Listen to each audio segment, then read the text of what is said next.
So I think the way to peace and a victorious settlement for Ukraine is to defeat the Russian army.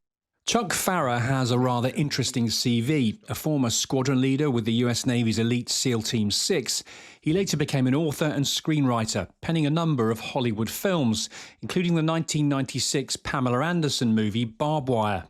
Nowadays, he spends much of his time analysing the war in Ukraine, a conflict he believes Russia simply can't win.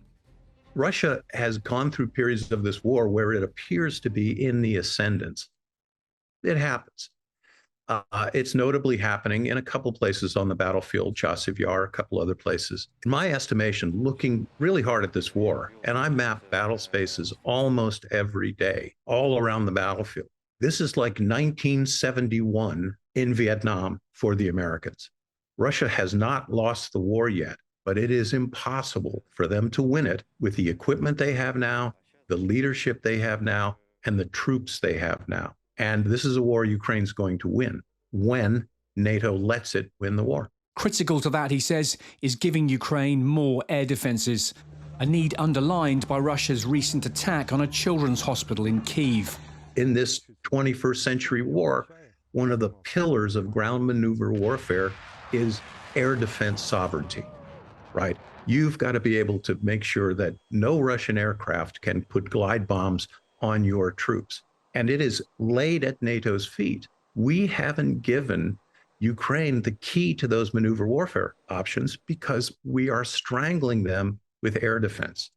Putin, look, he is a reptile, but he understands as long as he can kill a couple of hundred Ukrainian civilians every time he attacks a city, he knows that those air defense assets are going to be collapsed back onto the cities.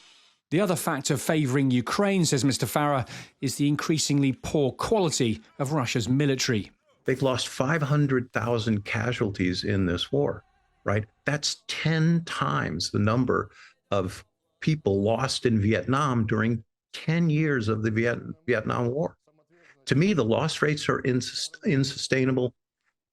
Their equipment has shown itself to be subpar.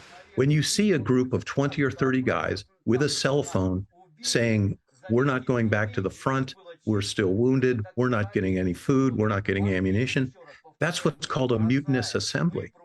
It's not a misdemeanor. It's a crime. It's a capital crime in an army to do that in a combat zone. Mr. Pfarrer says the standard of Russian troops is so poor, they're failing to make any meaningful gains, even when they have a vast numerical superiority. Just one place on the battlefield, Kremenna. Up there, Russia has 10-to-1 superiority at the point of contact, wherever they contact. They haven't been able to reach the Zarabets River, which is 4 kilometers from the zero line. Why is that? Well, I also watched their tactics. Their tactics are never above a company level, 2 platoons. They don't operate by their own doctrine. Multiple brigade task groups converging on a target. One succeeds, you back that up. I mean, just cadet stuff. A first-year cadet at Sandhurst gets this. An illustration of how poor Russia's troops are, says Chuck, is the number who are dying at the hands of Ukrainian FPV drones. But even with Russia's huge losses, he believes the war is going to last some time. I am absolutely confident that this war is unwinnable for Russia.